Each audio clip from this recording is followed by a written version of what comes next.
Hello everyone. Today we are going to look at this paper which is called as Attention is All You Need. This is a paper which introduced the concept of transformers to the world, and it is an extremely seminal paper in the field of artificial intelligence. After this paper, the entire field of generative intelligence really mushroomed, and it gave the field a push, uh, the result of which we are seeing right now in terms of applications like ChatGPT.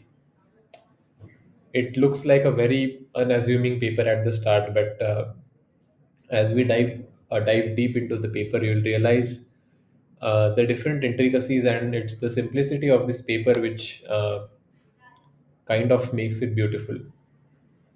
One thing which I realized after reading this paper is that uh,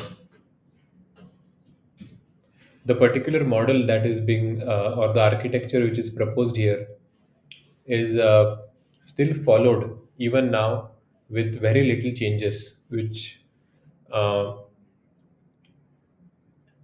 definitely says that the work here is very robust.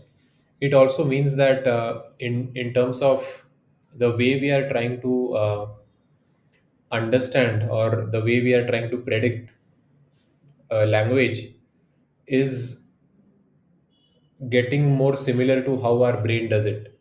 In a way, we got one step closer to how our brain interprets things or translates languages, etc. So this is how I am viewing this paper. It brought us one step closer to imitating the architecture of our brain, and then yeah. So this is really a seminal paper, and it really changed the field and gave a lot of impetus. So let's try to understand this paper in detail. We are going to walk through the paper, and then we are going to understand some of the key things outlined in the paper uh, by schematics and diagrams. I'm not going to assume any prior information. We are going to read everything from scratch, and then we are going to understand. One thing we can note that the authors have been working at Google Brain, Google Research, and University of Toronto. This paper has come out in 2017, which means 7 years back.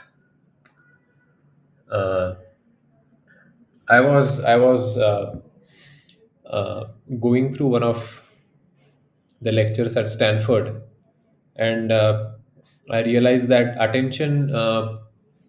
This is not the first paper which really talks about attention. It came back in 2014, and um, the professor who at that time um, published that paper, they did not name it as attention. However, they introduced this idea.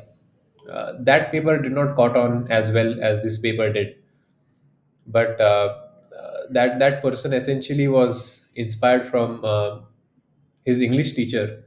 One day he was sitting at home and trying to think about how he learned English, and he tried to adopt that approach. Anyways, we'll start by going through our paper, and let's look at the different details. Okay, so we'll just start with the introduction. We won't go through the abstract for this paper. Recurrent neural networks, long short-term memory, and gated recurrent neural networks have been firmly established as state-of-the-art approaches in sequence modeling and in transduction problems such as language modeling and machine translation. Um, I think this is crucial for us to go further into this paper. We need to understand what exactly is recurrent neural networks and how do they work. So let's try to understand it somewhat in detail. Uh, okay, so let's say you don't know anything about neural networks, right? Or recurrent neural networks. We are going to look at one example. Let's say I'm writing this sentence. I I live in India. My mother tongue is, and we want our AI to essentially complete this sentence, right? So let's look at how do we begin to do that. Uh, One thing that I want to emphasize upon is that what we are essentially doing here is, uh, okay. So let's look at first what are neural networks to just understand some basics. Right. So let's say we have a variable x. We have x here, and this variable is being fed into a neural network architecture over here.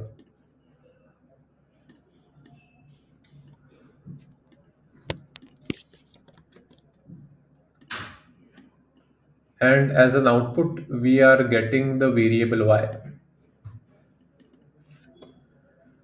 right? So this is a simple feed forward neural network where x is the input. uh, there are some processes that happen within this block, uh, which is a transformation operation, and you get y. Now so this is a function which transforms x to y. Now, what you can do is that this particular sentence at the top, it has one, two, three, four, five, six, seven, eight. It has 8 words. You can represent each of this word uh, by an embedding, which is essentially a vector. So every single word can be represented as a vector, and what you can do is you can pass that embedding as the input here, and you can essentially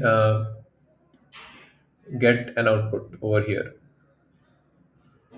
Now, the kind of problem that we are looking at though is very different from this.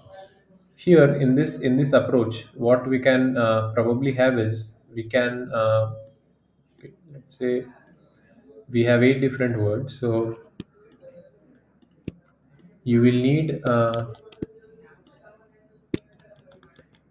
8 networks like this, which are arranged sequentially, and then every single network would take the input as the word and then give a corresponding output at the end. Now when you are trying to look at a complete sentence though, you have interconnections between different words which are not captured in this simple model. So what people did was that what they did essentially was, let's say this x is an input which goes in the network and then gives an output y. The network started computing another variable which is called as the hidden state. So let's say the first hidden state is h0. This hidden state is passed on to the next network. So now the next network has two inputs. It has x and it has h0. It will give another hidden state h1, which is then passed to the next network, and it gives another output. So basically, what you have is the function f. It's taking the input at time t and the hidden state at time t minus 1 as the input, right? So this is y of t, or this is h of t actually, h of t equal to this. And then this hidden state is then fed to the next time step t plus 1. These are called recurrent neural networks. Now, what happens in the recurrent neural networks is that if I'm predicting something which is here, I have the information of the entire sequence passed on to the network, and after that I will predict the next word. So here the mother tongue, let's say, is Hindi. It turns out that recurrent neural networks are good for translation operations. However, they are not good when it comes to understanding contexts. So here I have mentioned before that India, so it really restricts the kind of mother tongues that I might have. However, the word here does not know that there is a strong correlation between India and the prediction that should come here. So recurrent neural networks were the state of the art. However, they were not very intuitive. For example, what is even this hidden state? What does this mean, right? You don't have any natural understanding of the meaning of this hidden state. All it did was that it gave some sort of connection between individual words of a sentence, and it allowed every single word to be connected to each other. The problem was that if you have a very long sentence, uh, the relation between the word that comes here and the word that comes here is not going to be very high. Essentially, there is a limit to the length which is understood by the recurrent neural networks. So that was a major challenge. So I hope this helps you understand a little bit what are recurrent neural networks, and it gives some sort of a background as we move beyond the introduction section. So numerous efforts have since continued to push the boundaries of language models and encoder decoder architectures. Recurrent model typically factor computation along the symbol positions. They generate a sequence of hidden states ht as a function of the previous hidden state ht minus 1 and the position t. The inherently sequential nature precludes parallelization with training examples, which means that it's extremely difficult to do this operation parallelly. Why it's difficult is because every single cell is linked to each other. So you can't really process them parallelly because the information to process one unit is dependent on the other unit. So every single unit is connected to each other. So parallelization becomes very difficult when it comes to recurrent neural networks. Now, what they have done is that in this work, they have proposed the transformer, a model architecture which goes away from recurrence completely and relies on attention mechanism to draw global dependencies between input and the output. The transformer allows for significantly more parallelization and reach a new state of the art in translation quality. Now, attention mechanisms were not very new even up till that point. They had become an integral part of compelling sequence modeling and transduction various tasks. However, all of these mechanisms were previously used with a recurrent network.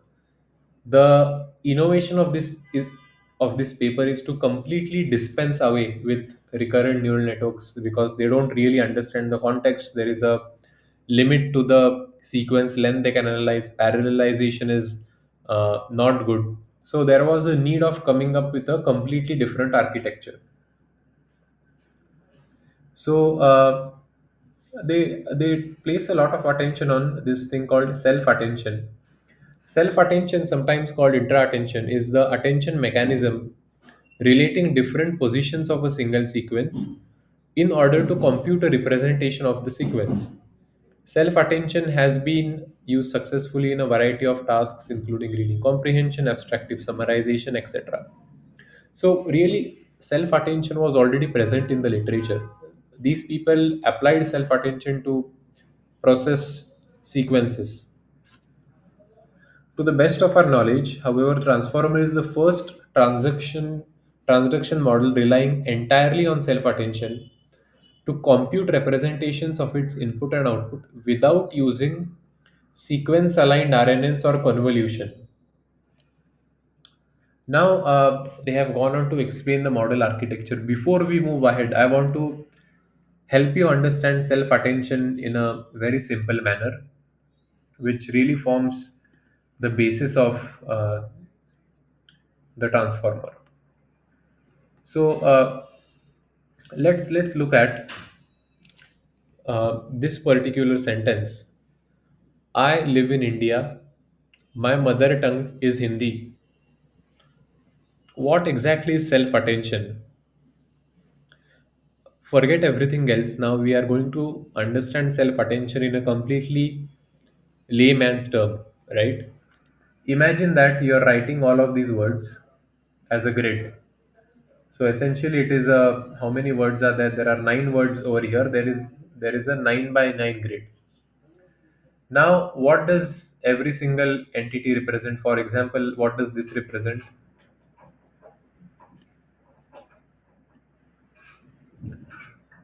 This entry represents how how correlated are the words I and in.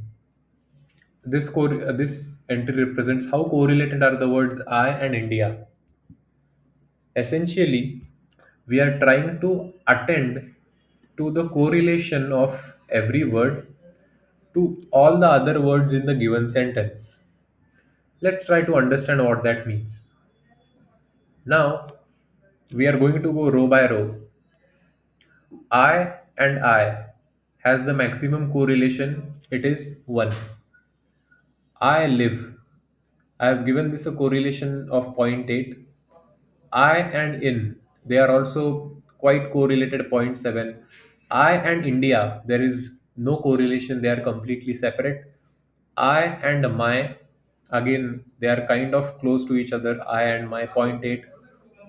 I and mother, my mother, I mother. So I've given it a high correlation, zero point 0.7.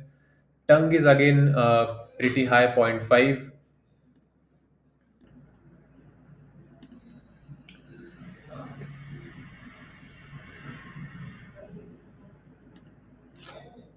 Right. So I and tongue correlation is zero point 0.5. I and is zero point 0.5. I and Hindi again are not correlated at all. So it's less, zero point 0.3. Similarly, I have given some weightage to all the words over here. For example, let's look at India. Now, India and India has one, but India and Hindi, I should give a pretty high correlation because those words are correlated. Now, you can see that this was something which recurrent neural networks really lacked. The network had really no way to learn that India and the next word are, they have some relation to each other, right? So, uh, this is an intuition that we are trying to develop whenever you are reading any sentence in English or in any language. There are some words which have absolutely no relation to each other. For example, if I take live and tongue, they are not related to each other at all. However, India and Hindi, there is some close relation. Now, as humans, we understand this, but imagine if this sentence is directly fed to a network. This has to be learned, right? So this interpretation or this intuition is called attention. The reason it's called attention is because we are trying to compare two words and try to see how similar or how related they are to each other. And self attention because we are comparing words within the same sentence. Essentially, we are attending to the relation between two words of the same sentence, and that is why it is called as self attention. So this was something which was pretty unique, and we'll see how this reflects in the architecture and how to represent this mathematically. But essentially, this is what forms the basis of self-attention mechanism, right? So let's move on to the model architecture. So this is the famous transformer diagram, and we are going to understand this in a way that is simple to understand. We are not going to look at this whole picture and uh, be burdened by it, but we are going to try and look at individual things, right? Initially, I want you to focus on this, the multi-head attention. What does this exactly mean? We are going to try to understand the meaning of multi-head attention. right? So let's go to the attention block. An attention function can be described as mapping a query and a set of key value pairs to an output where the queries, keys, values, and output all are vectors. The output is computed as the weighted sum of the values, where the weight assigned to each value is computed by a compatibility function of the query with the corresponding key. Lot of things going on here. Let's try to understand these things in detail. Okay.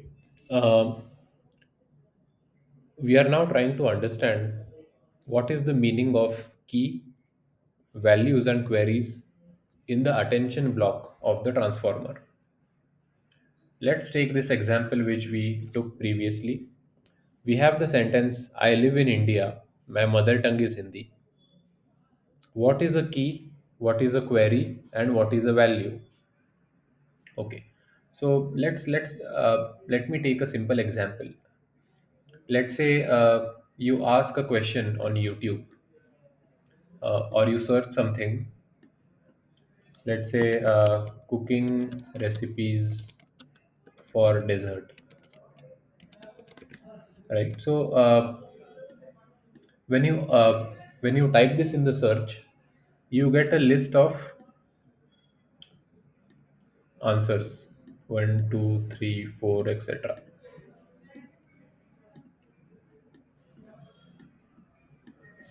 And then you select whichever one is the most relevant for you and you click on that. Now we'll try to understand key values and queries based on this example. The question that we write at the start is called as the query, which is represented by Q. Now, every single video has a certain key associated with it. For example, let's say there is a motivational video, there will be a separate key associated with it. For a cooking recipe video, there will be a key corresponding to cooking associated with it. So, this query is matched to the key which is closest to the query as possible. For example, if there is a motivational video over here, this key is completely different from what I have asked, whereas if there is a cooking key, then it matches very closely with my query. And then this video which plays is the value. So you have the query, you have the key, and you have the value. So I'm denoting this by K. Sorry for the handwriting over there. Um, Another simple example is when someone asks you what is your height and weight. Height and weight would be the keys, the associated entities would be the values, and the question would be the query. So the query is matched to the closest possible key, and then the value is given as a response. We'll try to understand this in a more mathematical fashion. Let's say the query can be represented by a vector hypothetically. Let's say this is the vector which represent the query. Now we'll try to see, let's say we have several different keys, and all these different keys are represented by vectors. Let's say there are five keys, and we are going to denote them by K1, K2, K3, K4, and K5. Now, out of these five keys, which key is the closest to the vector Q? K1 is kind of close, but K4 is the closest. It's because it is aligned most closely with the vector Q. And K2 is the farthest. You can understand what we are doing here mentally. Whichever vector is more aligned with the query, whichever key is more aligned with the query, that key will be matched to the query and then the value will be given as an output. This is exactly what is happening in the attention mechanism. Let's now try to again relate this with our example over here. Every single word in this sentence will be mapped to a key, to a value, and to a query. And let's say we are focusing on this word over here. Let's say there is a query associated with it. Let's say we call it Q. There will be keys associated with all these words. You see which word is more parallel with the query and you assign more weight to that particular key. Now we can see that for this first word, this, live, my, mother, and in. These are the four words where the keys are more aligned with the query. So they will have more weightage associated with them. In other words, we are trying to find out which word most closely resembles with the query as possible, and we do that by extracting a quantity called key. Every single word has a key, a query, and a value associated with it. If you are confused about the representation, try to again look at this example. What is the query is the search that you are typing in YouTube. The keys are the different attributes of the video. For example, motivational video, comedy video, cooking video, etc. And the value is the one which is the actual video that's going to play. So if you want this video to play, you should assign the maximum weight to this value. So we have this intuitive understanding right now. Let's try to understand what this means from a mathematical perspective. So this thing that we saw about queries and keys, it can be represented by this mathematical operation. What this essentially means is that the queries is a matrix and the keys are a matrix, and we are taking a dot product, and then we are applying a softmax function on top of it. Okay, so why the dot product? What does this mean? Uh, Remember in this example we saw that how the key K4 was the most closely aligned with the Q vector. In other words, the dot product of this was more close to 1, whereas the dot product of this was more close to 0. Dot product essentially gives you a sense of which key is more aligned to the query. That's why this dot product has been taken. It is nothing but giving a more detailed representation of which key you should give more weightage to, right? So after this dot product is taken, there is a soft max layer which again amplifies uh, the keys which are important, and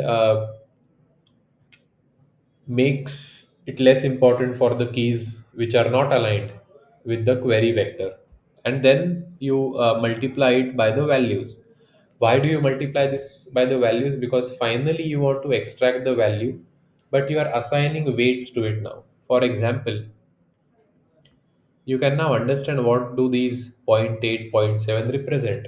After applying the softmax function to the dot product, we are going to get something, a value which is normalized between 0 and 1.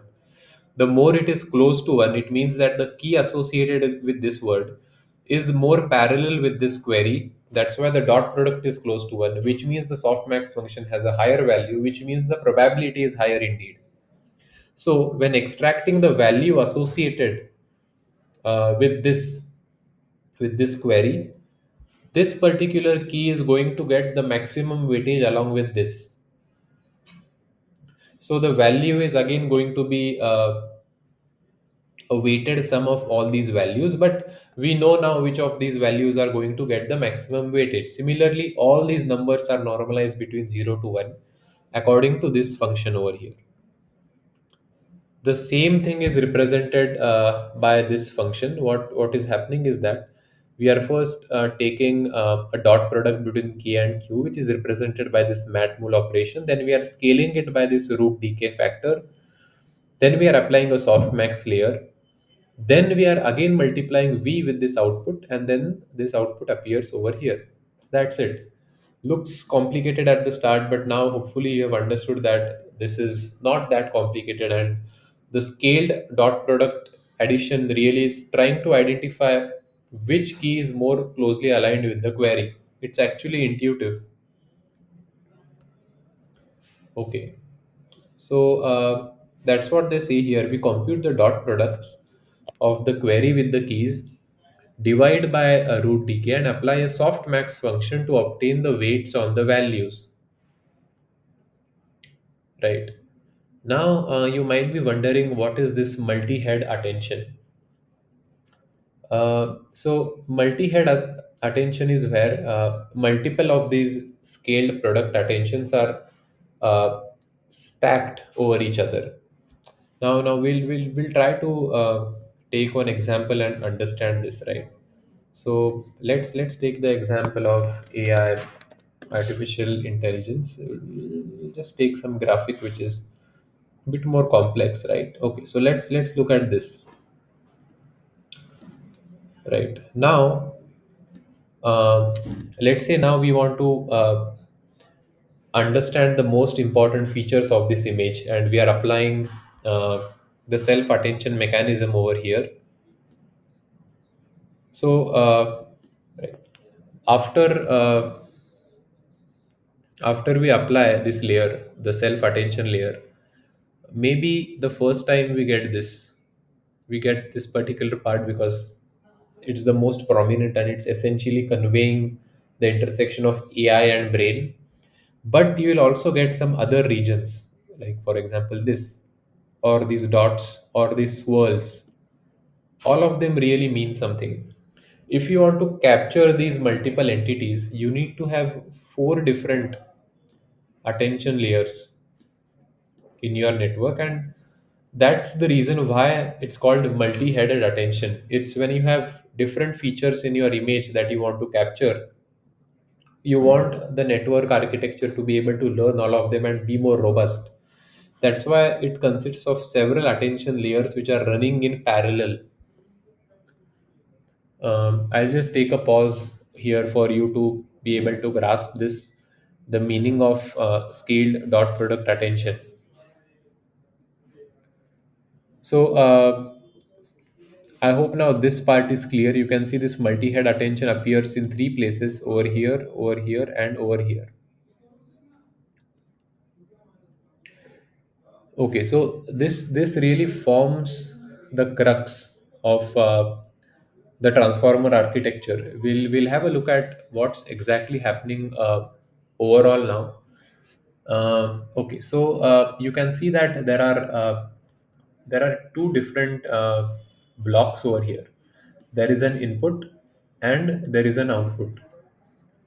So why are there two different things? Okay, so let's take the example of translation. Let's say you're translating, let's say one sentence in English to a sentence in Hindi. Uh, so let's say you're saying I am eating food, and the output is मैं खाना खा रहा हूँ. So now the input is the entire sentence which is going into the network, right? And after this sentence goes into the network, there is a attention layer which is applied on it, which means that this particular sentence is going to be multiplied by a weight matrix, which is the attention matrix, and then the values in the input matrix are going to be transformed accordingly according to the attention weight matrix, and then this is going to be fed in this second second part of the architecture. So this first part is kind of intuitive. I am eating food is going in, the network is capturing the correlations between I am eating food, etc. The keys, the values, and the queries of all these different words are learned separately. They would have a weight matrix associated on their own. After these are learned, uh, they are multiplied by the values, by the input, and the final value is then fed to a feed forward network, and then this is fed into this second network. Now let's look at what this output means. So the output is, let's say you are trying to translate this, right? May, that's the first output which is transferred over here. Now if two outputs are learned, may khana, then may and khana both are transferred. After three are learned, may khana kha, and then three are transferred over here. So that's the reason why these outputs are being fed over here. They again, there is a self attention layer attached to that as well. As we are learning the translation of individual words, we are also trying to find out the relation between these words. Now as you are finding the attention between different words in the output, you do not want the future words to be captured, and that's the reason why it's called masked multi-head attention. You are kind of penalizing the attention given to words learnt in the future. So you're only relying on the words learned previously to understand what is learnt in the future. So I hope you understood this. The entire sentence is fed over here, and then the self attention is captured one by one. The outputs are fed over here, and then this is one masked attention. Then it goes through another one. So there are two attention. This is the difference is that, let's say मैं खाना, right? This is learned, and then this is passed through the first attention layer. It interacts with the input, the modified input, right? Because sometimes in translation, you need to know the entire sentence before you are translating. It does not go individually. Sometimes you need to know what's written in the entire sentence that's there in a majority of the languages. For example, I am eating food. Now food is, khana is coming earlier in the translation to Hindi. How would the network know that if it goes one by one? For that, the entire input has to be fed. That's why you need another attention layer, which is not a really a self attention layer, but here you have the three things which are fed, which are the keys and the values coming from here, and key and query, and the value is coming from here. So essentially, the keys and the queries come from this input layer, and the values come from the output layer. Let's try to again summarize this in case that was a little bit confusing. So you have an input layer over here, right? And then from here, you are passing two things, right? You're passing a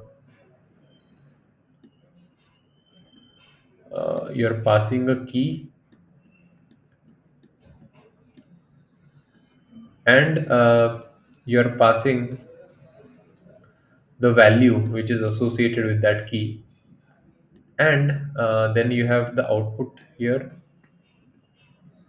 which again passes through one attention layer. Then the query goes over here. Sorry, this is the value, and this is the query. I did it reverse. And then you have this k, q, and v, where k and q are coming from the input, the value is coming from the output, and then this again goes through an attention layer, right? So overall, there are three multi-head attention stacks. There is one over here, there is one here, and then there is this one, the third one.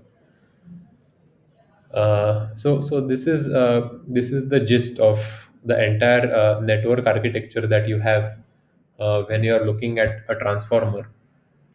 Now let's try to read this so that we understand this. Most competitive neural sequence models have an encoder decoder structure. Here, the encoder maps an input sequence of symbols X to Z. Okay, the transformer follows this overall architecture using stacked self-attention and point-wise, fully connected layers for the encoder and the decoder. So this first half is called the encoder and the second half is called the decoder. The encoder is composed of six identical layers. Each layer has two sublayers. So these are the two sublayers. The first is the multi-head attention and the second is the feed-forward network. Like this, it is stacked six times. So you can say that there are six multi-headed attention layers and six feed-forward networks in the encoder. We employ a residual connection around each sublayer followed by a normalization. That is, the output of each sublayer is layer norm of x plus sublayer x, which means that the output of this is input plus the transformation made by that sublayer normalized. So let's say there is an input in the sublayer. It transforms and it becomes sublayer into bracket x. You add both of that and then you normalize it. Same thing happens for the second layer also. Then we have the decoder. The decoder is again stacked of six identical layers, but in addition to the two sublayers, it has a third sublayer which performs multi-head attention over the output of the encoder stack. This is what we looked at in this schematic diagram as well. We also modify the self-attention sublayer in the decoder stack to prevent positions from attending to subsequent positions. That's why it's called as a masked multi-head attention over here. This is something we already looked at. We looked at the attention layer. Now, multi-head attention allows the model to jointly attend to information from different representation subspaces. Is what we saw in this example as well. Applications of attention in our model. In encoder decoder attention layers, the queries come from the previous decoder layer and the memory keys and values come from the output of the encoder. This allows every position in the decoder to attend over all positions in the input sequence. This mimics the typical encoder decoder attention mechanisms in sequence to sequence models, such as the ones mentioned over here. The encoder contains self attention layers. In a self attention layer, all of the keys, values, and queries come from the same place. In this case, the output of the previous layer in the encoder. This is something which we saw in detail. The keys, values, and the layers come from the same place in the self attention network. Similarly, the self attention layers in the decoder allow each position in the decoder to attend to all positions up to that position and to penalize uh, the inputs which are coming from the future. They apply masking. So now, let's there is one thing we have not covered over here is what is the meaning of this positional encoding. So positional encoding is something which it's actually not very difficult to understand. The reason why we need positioning is because you are feeding the whole sentence as a whole in the input to the encoder. So the encoder has no idea with respect to the positions of uh, the positions of the different words in your network in your sentence. So what positional encoding does is that it arranges the words. It provides a different vector to all the words depending on their position, and then this vector is then added to the initial embedding of that particular word, and then this thing is then passed on to the layer which calculates the keys, the queries, and the values. So how is this done? How is every single word associated with a vector that determines its position? It's actually quite interesting. We use a series of trigonometric functions of different frequencies for doing that. Maybe I'll cover that in a separate video. In the meantime, for the understanding of attention, this is not very important. We won't focus much on this in this video, just remember that positional encoding is a must, because the encoder does not have any information about the positions of the different words, and it has to be provided explicitly. So this is actually all there is to the main part of the transformer architecture. After that, it's more about results and regularization and the improvements that the transformers has brought on. So we won't be focusing on that.